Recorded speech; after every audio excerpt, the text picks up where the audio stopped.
찬송 마음의 찬송 내 마음의 찬송 주시라. 주 이끄시네 주가 인도해.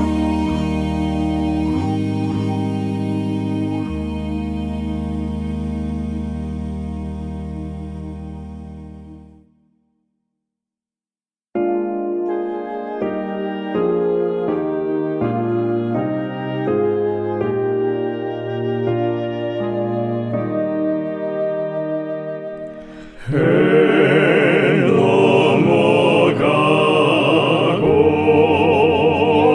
어둠 덮이니 구주여 나와 함께 계소서. 내 친구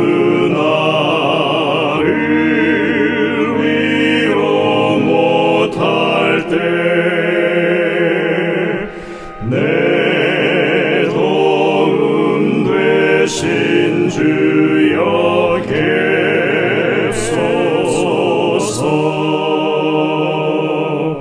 내 사는 날이 속히 지나고 이 세상 영광 빨리 쇠하며 이 천지 만물 모두 변하나 변함이 없는 주여 계소서.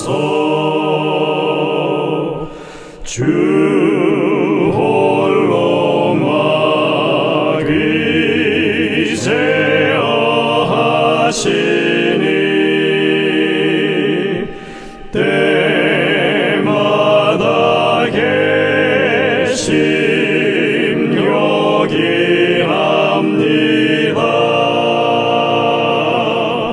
주같이 누가 보하리까.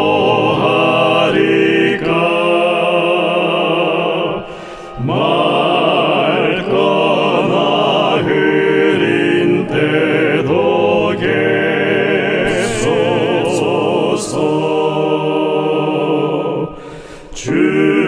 주께서 나와 함께 계시면 원수의 세력 두려움없도다.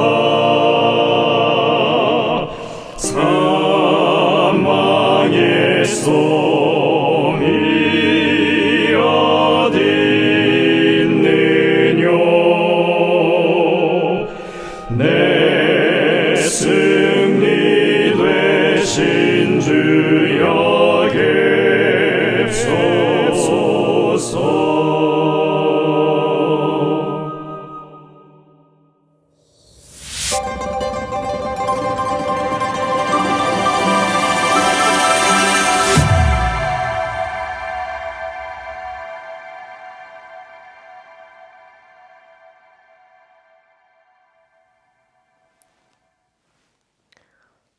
성도 여러분들 안녕하십니까? 행복한 안식일을 시작하는 시간이 되었습니다. 이제 함께 찬미를 부르시면서 이 예배를 열겠습니다. 처음에 부르실 찬미는 379장 찬미입니다. 피난처 있으니. 혼성중창 찬양팀의 찬양인도로 함께 부르시겠습니다.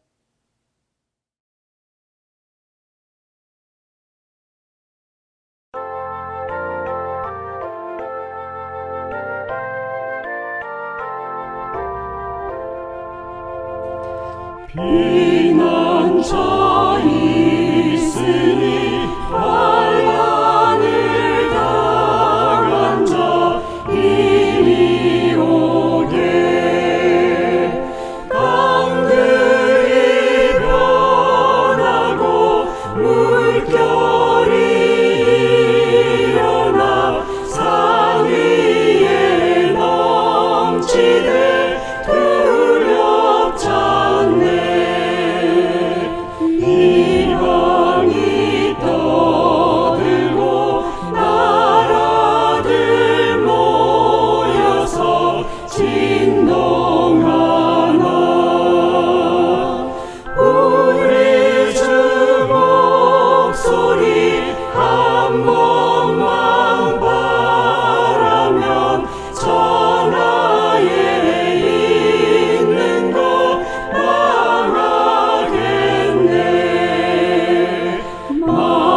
쓸데없네.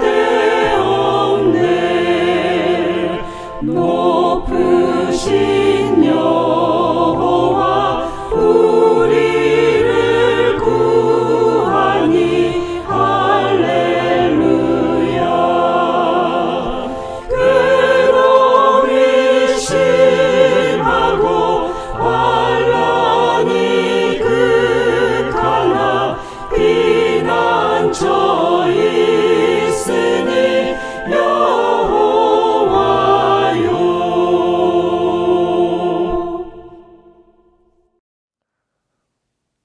이번에 부르실 찬미는 298장 찬미입니다. 내 만문에 기다려 계신 주를. 우리가 잘 아는 찬미지만 아직 혼성중창팀이 녹음을 하지 못한 영역에 속해 있습니다. 그래서 이번에는 제가 함께 찬양을 부르겠습니다. 여러분들 함께 찬양하시면 좋겠습니다.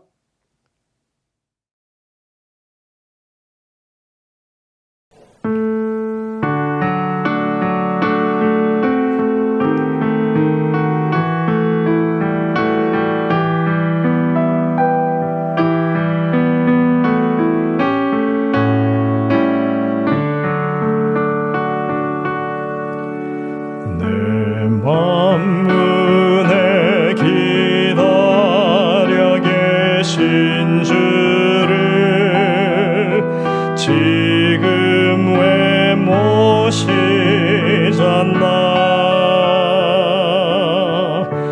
이 세상에 무엇이 막으리요. 왜 주께 대답한다.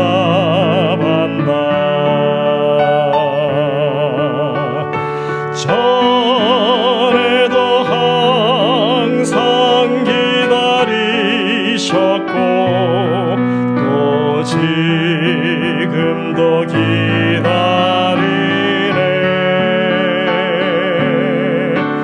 내 마음의 문 열기 원하시며 만물에 서 계시네. 오 친구여 주님께 나아가오. 사랑의 그 품으로 주 내 맘에 모시면 근심 없고 모든 것 해결되리. 전에도 항상 기다리셨고 또 지금도 기다리네.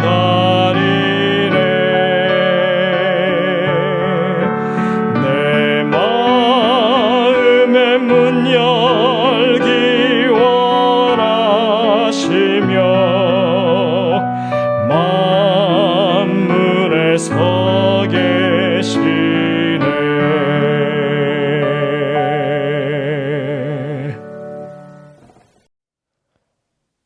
다음 찬미는 221장 찬미입니다. 비둘기 같이 고요한. 혼성중창 찬양팀의 찬양인도로 함께 부르시겠습니다. 이 찬미를 부르신 후에 여종옥 집사님께서 기도를 인도하시겠습니다.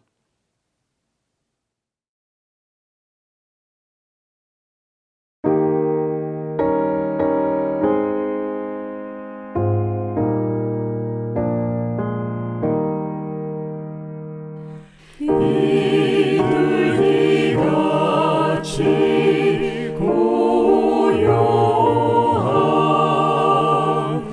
은혜의 성령 오셔서 거친 맘 얼음 만지사 위로와 화평 주소.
전지전능하시고 사랑으로 저희들을 돌보시는 아버지 하나님, 세상에서 엿새 동안 일하고 마음과 육체가 편히 쉴 수 있는 안식일을 주시고 이 시간 창조자를 기억하고 예배 드릴 수 있게 하심에 감사를 드립니다.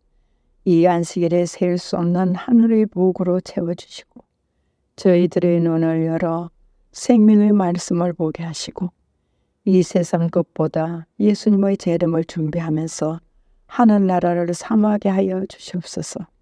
아버지 하나님, 이 세상은 점점 더 악하게 변하여 가고 끝이 보이지 않는 전쟁으로 표현하기도 힘든 상황에 처해 있습니다. 아버지 하나님, 어둠과 절망 속에서 또 배고픔 속에서도 아버지께 간절히 기도하는 아버지의 자녀들의 불쌍히 봐주시고 그들의 기도에 응답하시어 하루속히 전쟁이 끝날 수 있도록 도와주시옵소서.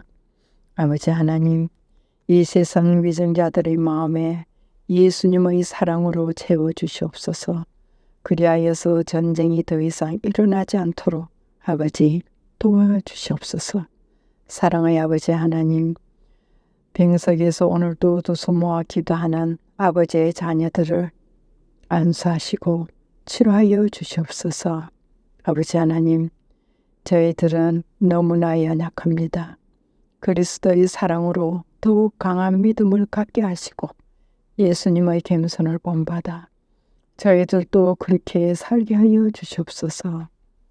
아버지 하나님, 저희들로 인하여 상처받는 자 없게 하시고 매일매일 낮은 자세로 겸손한 삶을 살며 또한 매일매일 감사하는 삶을 사는 저희들 되게 하여 주시옵기를 사랑 많으신 예수님 이름으로 간절히 기도드리옵나이다. 아멘.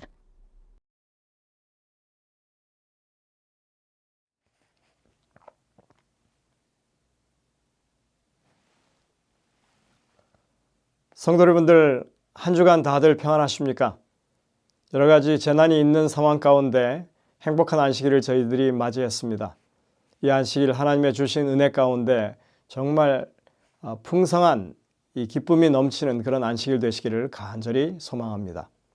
이번 주에 산불이 여러 군데 났죠. 아주 크게 산불이 났는데 인명이나 재산 피해가 없기를 간절히 소망합니다. 특별히 그쪽 인근에 계시는 우리 교우님들에게 피해가 없기를 정말 여러분들이 기도해 주시기를 당부드립니다. 또 지진도 있었다고 하대요. 여러분들 여러 가지 어려운 상황이 계속되는 이 세계적인 그런 현상 가운데 하나님께서 당신의 백성들을 보호하시기를 간절히 기도해 주시기를 바랍니다. 또 저는 이번 주에 텍사스에서 열리는 제15차 미주협회 총회와 지도자 연수회에 다녀왔습니다. 새로운 지도자로 임미호 목사님이 선임되셨고 그리고 새로운 임원진이 구성되었습니다.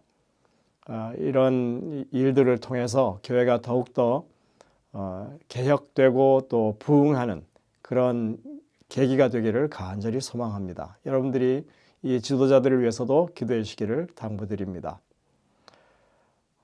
오늘 저녁에는 덴버 교회와 로키마운틴 교회를 섬기시는 주기택 목사님께서 말씀을 주시겠습니다. 준비된 특창을 들으신 이후에 이제 말씀을 듣겠습니다. 여러분들 많은 은혜를 누리게 되시기를 간절히 바랍니다.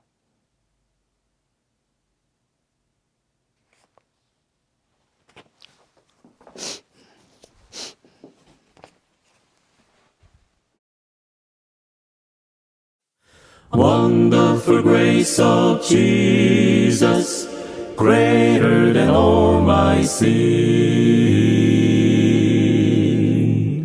How shall my tongue describe it? Where shall his praise begin? Taking away my burden, setting my spirit free. For the wonderful grace of Jesus reaches me. Wonderful, the matchless grace of Jesus, deeper than the mighty rolling sea, Higher than the mountains, sparkling like a fountain, all sufficient grace for even me. Broader than the scope of my transgression, greater far than all my sin and shame. Oh, magnify the precious name of Jesus, praise His name. Wonderful grace of Jesus, reaching the most defied. By His transforming power, making Him God's dear child, purchasing peace and heaven for all eternity. For the wonderful grace of Jesus reaches me. Wonderful, the matchless grace of Jesus, deeper than the mighty rolling sea, Higher than the mountains, sparkling like a fountain, all sufficient grace for even me. Broader than the scope of my transgressions, greater far than all my sin and shame. Oh, magnify the precious name of Jesus, praise His name. Wonderful, the matchless grace of Jesus, deeper than the mighty rolling sea, higher than the mountains, sparkling like a fountain, all sufficient grace for even me, for even me. Broader than the scope of my transgressions, greater far than all my sin and shame. Oh, magnify the precious name of Jesus, praise the name of Jesus, wonderful name of Jesus, praise His holy name.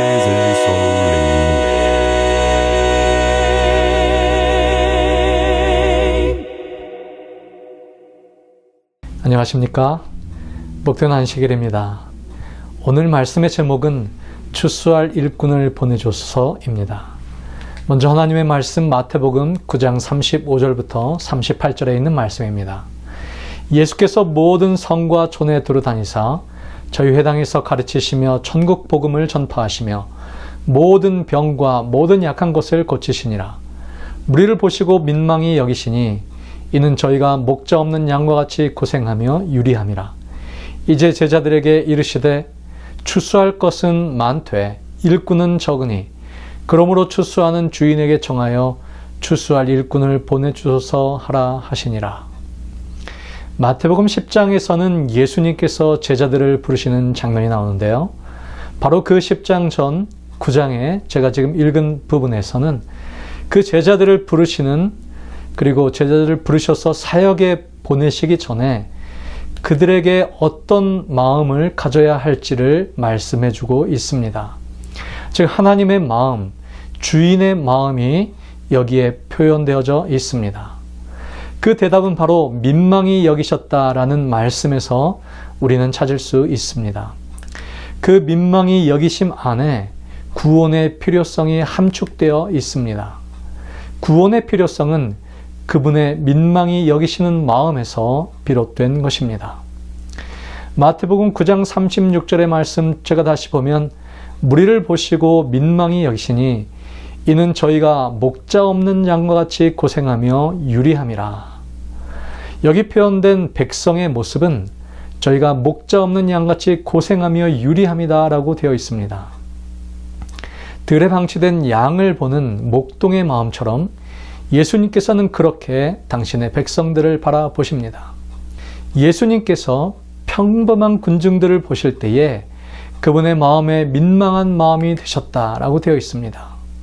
이 민망하다라고 하는 말은 스프랭크나이라고 하는 말입니다. 그것은 즉 창자, 내장을 말합니다. 즉 그분의 내장이 몸 안에서 꿈틀거렸다라는 뜻입니다. 인류를 긍휼히 여기시는 주님께서는 우리를 그렇게 바라보고 계신 것입니다. 고생하며 기진하다라고 표현된 에스쿨메노이라고 하는 말은 벌거벗겨져 토막토막 난도질된 시체의 모습을 표현하는 말입니다.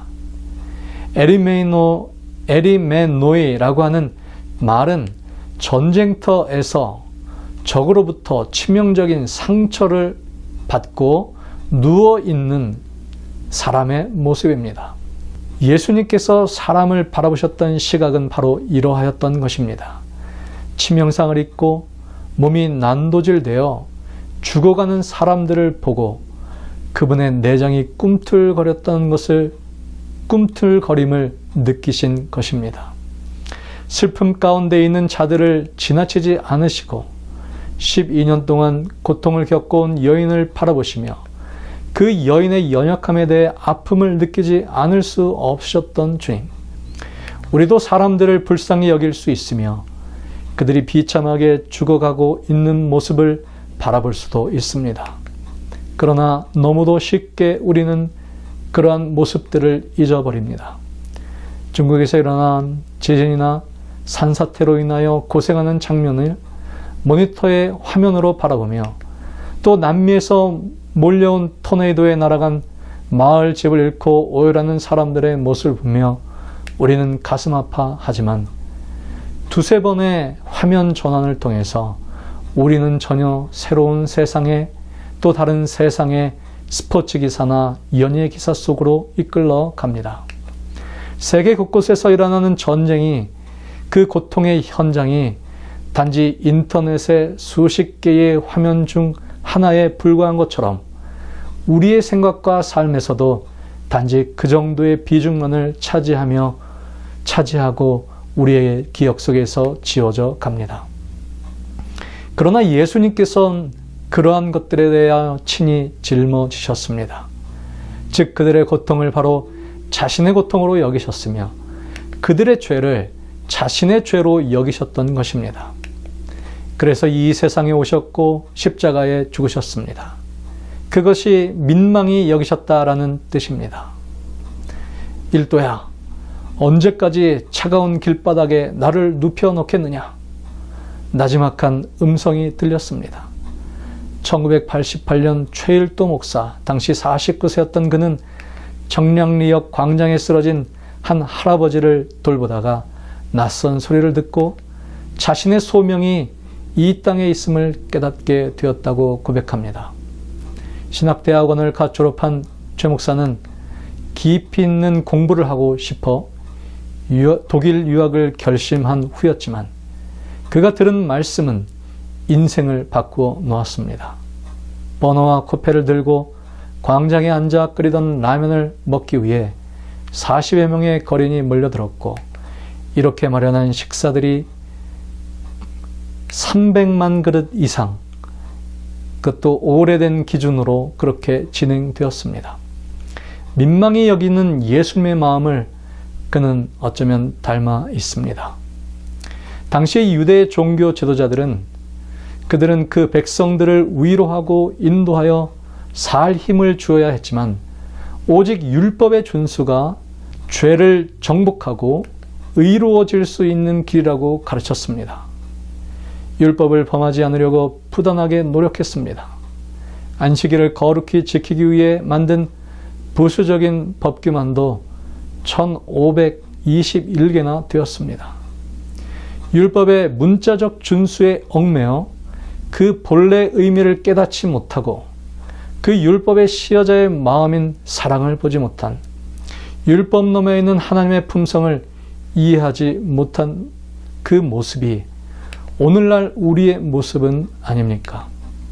율법에 집중하며 사랑은 잊어버리고 있는 모습이 오늘 우리의 모습은 아닙니까? 십계명은 영원 불변하며 하늘에 가서까지도 지킬 것이라고 우리는 가르치지 않습니까? 십계명의 원칙은 변할 수 없지만 십계명의 글자는 영원 불변하는 것이 아니다. 현재의 십계명은 타락한 인류에게 맞도록 조정된 것이다.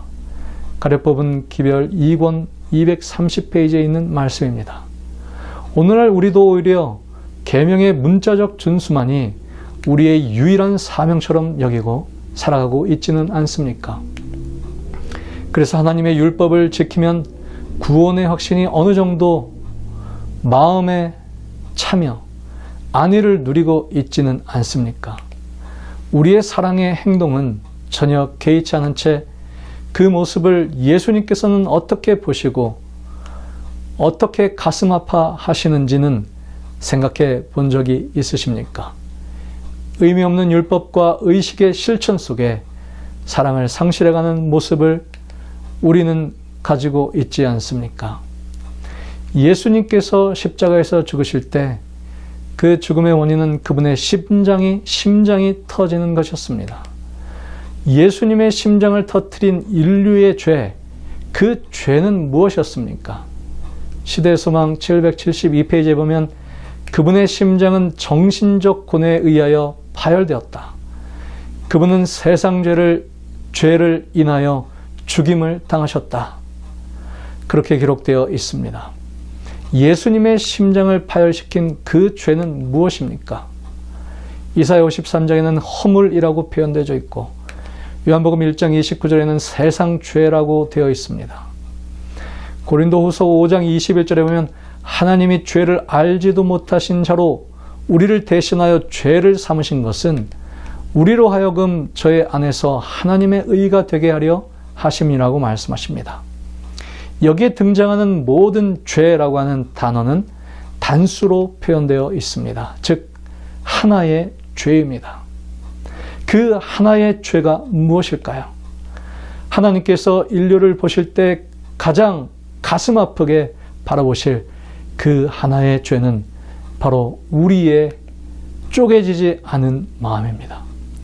원통해하지 않는 마음입니다.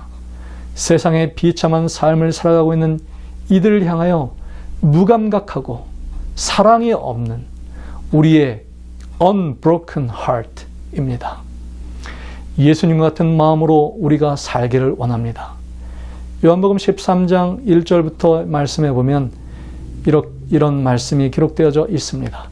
유월절 전에 예수께서 자기가 세상을 떠나 아버지께로 돌아가실 때가 이른 줄 아시고 세상에 있는 자기 사람들을 사랑하시되 끝까지 사랑하시니라. 마귀가 벌써 시몬의 아들 가룟 유다의 마음에 예수를 팔려는 생각을 넣었더니 저녁 먹는 중에 예수는 아버지께서 모든 것을 자기 손에 맡기신 것과 또 자기가 하나님께로부터 오셨다가 하나님께로 돌아가실 것을 아시고 저녁 잡수시던 자리에서 일어나 겉옷을 벗고 수건을 가져다가 허리에 두르시고 이에 대야에 물을 담아 제자들의 발을 씻기시고 그 두르신 수건으로 씻기를 시작하여 3년 반이라는 긴 시간을 같이 먹고 자고 같이 일하면서 지내던 제자들과 이제는 이별할 시간이 다가오고 있었습니다. 그런데 특별히 주님의 마음을 슬프게 한 것은 그 제자들 중 한 사람이 그분을 배반한다는 사실이었습니다. 그를 얼마나 사랑했는데 그에게 얼마나 많은 공을 들였는데 그러나 그는 결국 배신의 길을 가게 될 것이었습니다. 그럼에도 불구하고 그분은 그를 끝까지 사랑하셨습니다. 그런 예수님의 마음은 경제관념에 익숙한 우리에게는 어리석은 것처럼 보여집니다. 그날 저녁의 떡은 그와 먹는 마지막 떡이었습니다. 그 포도즙은 다시는 그와 함께 마실 수 없는 마지막 포도즙이었습니다. 이 만찬이 끝나면 그는 배신자가 되어 폭도들을 대동하고 나타날 것입니다. 그럼에도 불구하고 그분은 끝까지 그를 사랑하셨습니다. 식사 도중에 주님께서 일어나셨습니다. 수건을 허리에 두르시고 대야에 물을 담아 오셔서 제자들의 발을 씻기기 시작하셨습니다. 주님은 배신자 유다의 발을 첫 번째로 씻어 주셨습니다. 주님은 눈물을 삼키며 유다의 발을 씻겨 주셨을 것입니다. 그의 마음을 돌이킬 수만 있다면 밤새 그의 발을 씻기고 싶었을 것입니다. 낭비라는 단어가 이럴 때 사용하는 말입니다. 돌아올 것이 없는 것에 투자하는 것을 우리는 낭비라고 합니다. 그러나 여러분, 하나님은 낭비벽이 있으신 분이십니다. 그분은 사랑을 낭비하시는 분입니다. 이익을 남기기는커녕 본전도 건질 수 없는 곳에도 하나님의 사랑은 퍼부어집니다. 그러나 하나님의 그 낭비 때문에, 그러나 그 하나님의 낭비 때문에 우리가 살고 있습니다. 유다에게 낭비하신 그 사랑을 유다로부터 돌려받지 못하셨습니다. 하지만 낭비하신 그 사랑은 세월이 흘러도 사라지지 않고 계속 흘러내리고 있습니다. 유다를 씻기신 그 대안은 비록 유다의 마음을 씻기진 못했지만 세월을 통해 수많은 사람들의 마음을 씻겨 주셨습니다. 예수님이 유다의 발을 씻기지 않고 지나치셨다면 우리도 희망이 없습니다. 그러나 유다 앞에서 그 낭비된 사랑이 있기 때문에 우리는 용기를 내어 주님의 대화 앞에 우리의 더러운 발을 내밀 수 있는 것입니다. 오늘 우리가 나누는 사랑은 어떠합니까? 그 사랑은 너무나 조건적이고 너무 계산적이지 않습니까? 새 천사의 기별, 마지막 시대에 남은 무리가 구원해야 할 수많은 영혼들에게 우리는 얼마나 조건 없는 사랑을 실천해 왔습니까? 진심으로 민망히 여기는 예수 그리스도의 마음이 우리에게 있습니까? 진심으로 우리에게 맡겨진 양들을 우리는 사랑했습니까? 인자야, 너는 이스라엘 목자에게 예언하라. 그들 곧 목자들에게 예언하여 이르기를, 주 여호와께서 이같이 말씀하시되 자기만 먹는 이스라엘 목자들은 화 있을진저 목자들이 양떼를 먹이는 것이 마땅하지 아니하냐.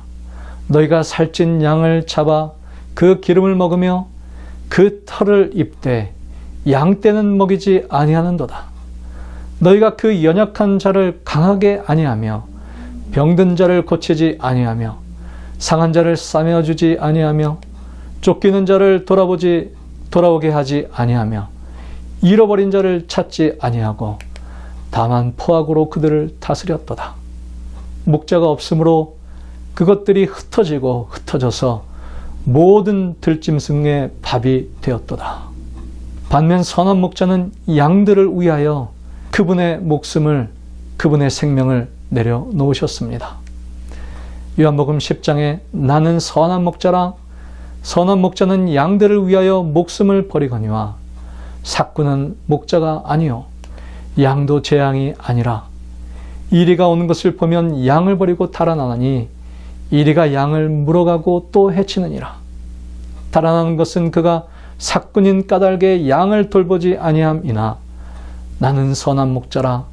나는 내 양들을 알고 양도 나를 아는 것이 아버지께서 나를 아시고 내가 아버지를 아는 것 같으니 나는 양들 위하여 목숨을 버리노라.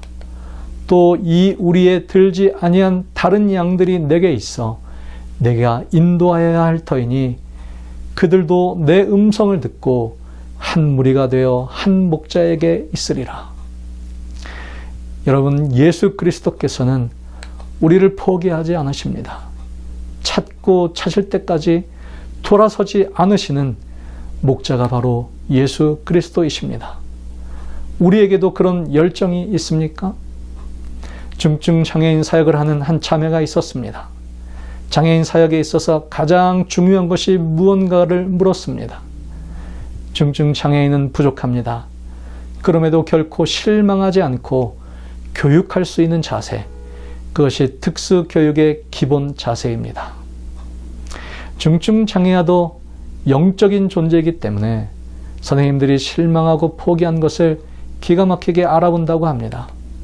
일단 선생님이 실망하면 교육은 불가능해집니다. 교육의 내용이 무엇입니까? 바로 실망하지 않는 것입니다. 지도자가 할 일은 무엇입니까? 실망하지 않는 것입니다.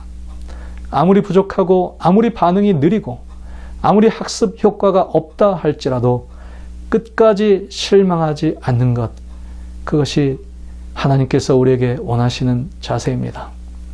꺼져가는 등불이 있습니다. 후 불어 끄고 싶은 마음이 듭니다. 그러나 꺼져가는 등불을 포기하지 않는 것이 사랑입니다. 다 끝났다고 말하는 것은 쉽습니다. 그러나 다 끝난 것을 품어서 다시 살리는 것이 그리스도의 마음입니다. 다 포기해도 나는 저 사람을 포기하지 않겠다는 그 마음, 그것이 아비의 마음이고 어미의 마음이며 그리스도의 마음입니다. 주변 사람들에게 참 어리석다는 이야기를 들어야 합니다. 그런 소리를 듣는 사람이 진정한 목자입니다. 월트 디즈니사는 미국 사회에서도 좋은 기업으로 이름을 날리고 있습니다.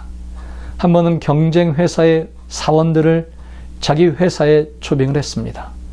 그러고는 월트 디즈니의 모든 시설을 다 보여줬습니다.